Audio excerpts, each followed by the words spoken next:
Hello दोस्तों, स्वागत है आप सभी का हमारे चैनल पर। हम लोग घटना चक्र सीरीज कर रहे हैं जिसमें कि आज पढ़ेंगे सब्जेक्ट साइंस का। इसमें है चैप्टर चालकता। तो चलिए शुरू करते हैं। इसके नोट्स देखते हैं। किसी पदार्थ के परमाणु में जो इलेक्ट्रॉन नाभिक के समीप की कक्षाओं में होते हैं वे नाभिक के धन आवेश द्वारा प्रबल आकर्षण बल से बंधे रहते हैं, परंतु नाभिक से दूरी वाली कक्षाओं के इलेक्ट्रॉनों पर यह बल बहुत कम होता है। अतः इन बाहरी इलेक्ट्रॉनों को इनके स्थान से आसानी से हटाया जा सकता है। इनमें से अनेक इलेक्ट्रॉन तो अपने परमाणुओं से अलग होकर पूरे पदार्थ में परमाणुओं के बीच रिक्त स्थानों में यादृच्छिक गति करते रहते हैं। इन्हें मुक्त इलेक्ट्रॉन अथवा चालक इलेक्ट्रॉन कहते हैं। ये इलेक्ट्रॉन ही आवेश को पदार्थ में एक स्थान से दूसरे स्थान तक ले जाते हैं। अतः किसी ठोस पदार्थ की विद्युत चालकता उसमें मुक्त इलेक्ट्रॉनों की संख्या पर निर्भर करती है।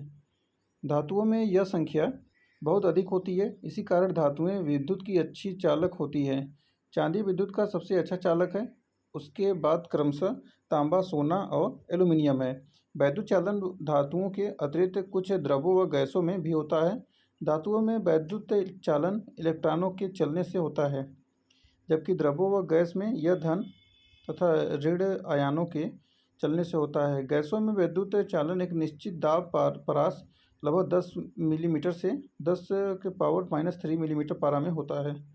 दाब की उच्च सीमा 10 मिलीमीटर से ऊपर तथा निम्न सीमा 10⁻³ मिलीमीटर से नीचे गैस से विद्युत की कुचालक होती हैं। अब आते हैं यहाँ पर अचालक। जिन पदार्थों में मुक्त इलेक्ट्रॉनों की संख्या बहुत ही कम अथवा शून्य होती है उनमें आवेश का प्रवाह संभव नहीं होता, अतः वे पदार्थ विद्युत के अचालक होते हैं। अर्धचालक क्या होता है?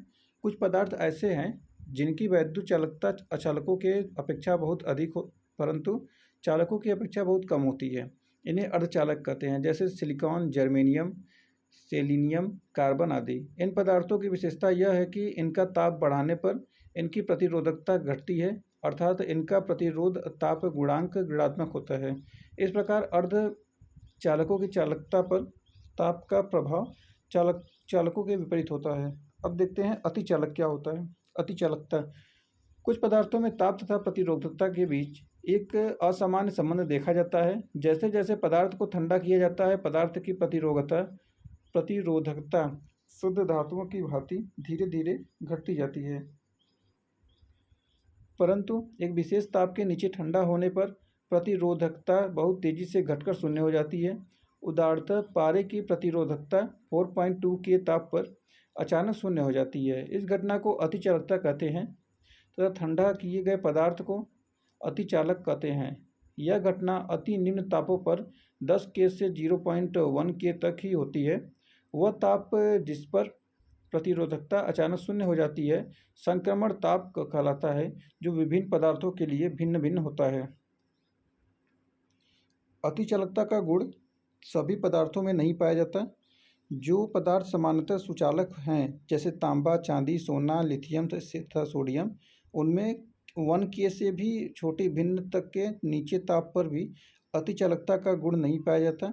इसके विपरीत कुछ धातुएं तथा मिश्र धातुएं जैसे कि टंगस्टन, कैडमियम, एल्यूमिनियम, टीन तथा सीसा क्रमशः 0.01 के, 0.56 के, 1.19 के, 3.7 के तथा 7.2 के तापों पर अतिचालक अवस्था में होते हैं। अतिचालक पदार्थों के कई उपयोग हैं, जैसे इसमें 2 बताए गए हैं। पहला है ऊर्जा के वैद्युत तारों में बिना किसी प्रतिरोधात्मक ह्रास के भेजा जा सकता है तथा संग्रहित किया जा सकता है। पावर कंपनी जब मांग कम होती है तब वैद्युत उत्पादित करके अतिचालक रिंगों में संग्रहित कर सकती है, जिसे अधिकतम मांग के दौरान दे सकते हैं। दूसरा है अतिचालक वैद्युत चुंबकों से प्रबल चुंबकीय क्षेत्र उत्पन्न किया जा सकता है, जिसे साधारण वैद्युत चुंबक उत्पन्न नहीं कर सकते। अब आते हैं प्रश्न की तरफ।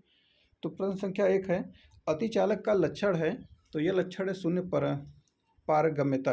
ऑप्शन सी हो जाएगा। क्वेश्चन नंबर 2 है, अतिचालकता किस तापमान पर अत्यधिक आर्थिक महत्व की हो सकती है, जिससे लाखों रुपए की बचत हो? तो यह होती है समान तापमान। Option C. क्वेश्चन नंबर 3 है, किसी अतिचालक द्वारा प्राप्त अधिकतम ताप होता है, तो यह होता है ऑप्शन बी 133 केल्विन, यानी वायुमंडलीय दाब पर किसी अतिचालक द्वारा प्राप्त अधिकतम ताप 133 से केल्विन होता है। अधिकतम ताप वाला अतिचालक एक सेरेमिक पदार्थ है जिसमें मरकरी, बेरियम, कैल्शियम, कॉपर तथा ऑक्सीजन शामिल है। क्वेश्चन नंबर 4 है, नव आविष्कृत ताप उच्च ताप अतिचालक है, तो वह होता है option C ceramic oxide. Option C हो जाएगा। अतिचालक की दिशा में हो रहे खोज और अनुसंधान में सिरेमिक ऑक्साइड बहुत ही उपयोगी सिद्ध हुई है। मृतिका युक्त धातुओं पर ही अतिचालकता के प्रयोग किए जा रहे हैं, इसमें सफलता भी मिली है। अतिचालकता युक्त मृतिकाएँ थैलियम यानी Ti, बोरियम यानी Ba, कैल्शियम यानी Ca तथा कॉपर ऑक्साइड CuO से युक्त होती हैं। क्वेश्चन नंबर 5 है, अर्धचालक की चालकता 0 डिग्री केल्विन ताप पर होती है, तो यह होती है 0, ऑप्शन डी। क्वेश्चन नंबर 6 है, एक अर्धचालक में विद्युत चालन होता है, तो होता है ये इलेक्ट्रॉन एवं होल्स दोनों के द्वारा, ऑप्शन सी। क्वेश्चन नंबर 7 है, किसी अर्धचालक का प्रतिरोध गर्म करने पर तो वह घटता है, ऑप्शन बी हो जाएगा। क्वेश्चन नंबर 8 है, निकट अतीत में हिग्स बोसान कण के अस्तित्व के संसूचन के लिए किए गए प्रयत्न लगातार समाचारों में रहे हैं। इस कण की खोज का क्या महत्व है? तो यहाँ पर ऑप्शन है, कथन है।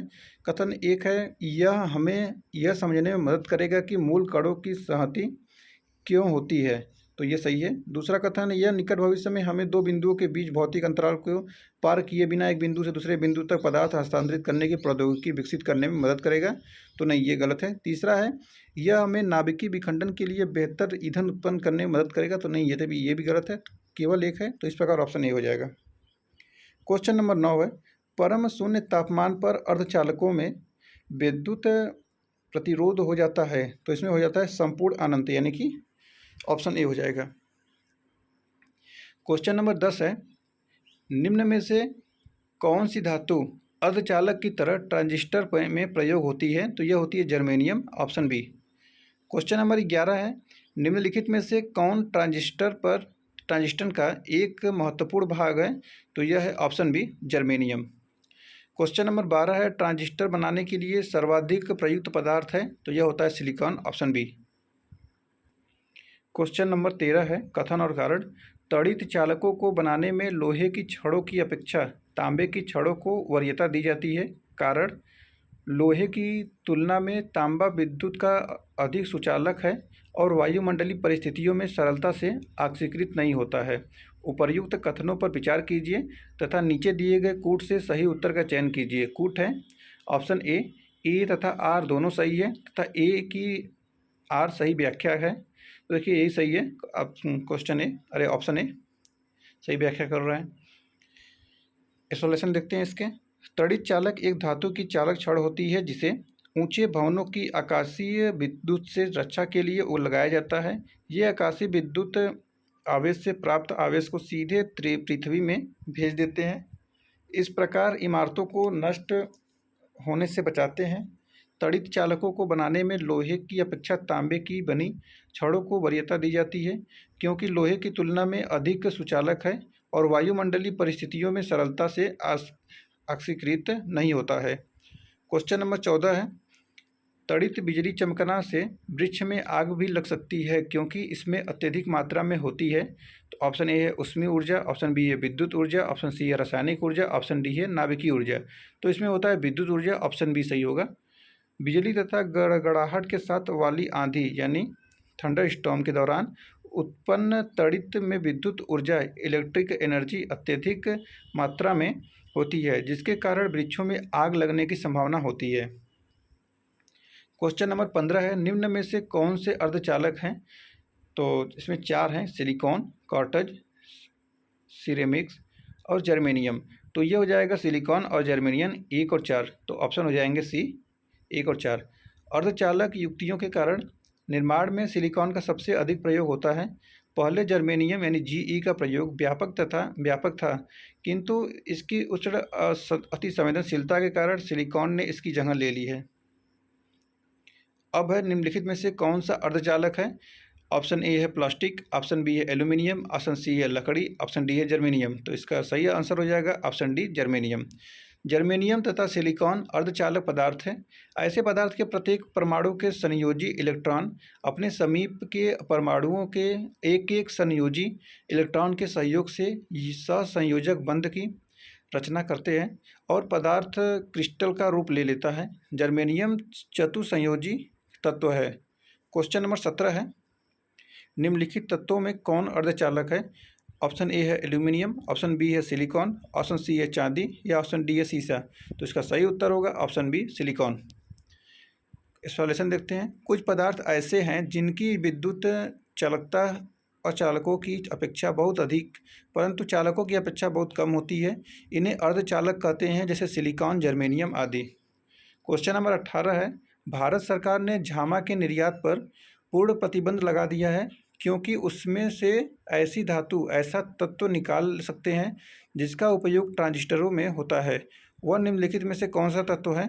तो ये हो जाएगा ऑप्शन ए हो जाएगा फास्फोरस, ऑप्शन बी हो जाएगा जर्मेनियम, ऑप्शन सी हो जाएगा सिलिकॉन, ऑप्शन डी हो जाएगा टंगस्टन। तो इसका सही उत्तर है ऑप्शन बी जर्मेनियम। इसका सॉल्यूशन देखते हैं। झामा यानी जला हुआ कोयला से जर्मेनियम तत्व निकाले जाते हैं जिनका उपयोग ट्रांजिस्टर निर्माण में होता है। तो यह 18 क्वेश्चन थे हम लोगों ने पढ़ा। तो नेक्स्ट चैप्टर पढ़ेंगे नाभिकीय भौतिकी, जो कि नेक्स्ट वीडियो में होगा। चलिए, अगर आपको वीडियो अच्छा लगा हो तो वीडियो को लाइक करिए, चैनल को सब्सक्राइब करिए। ये घटना चक्र पढ़ना बहुत ज़रूरी होता है क्योंकि ये प्रीवियस ईयर क्वेश्चन को दिखाता है, कौन से पैटर्न पे आते हैं। यूपीएससी, यूपीपीसीएस और भी जितने स्टेट पीसीएस के एग्जाम हैं और आरओ के लिए बहुत महत्वपूर्ण होता है।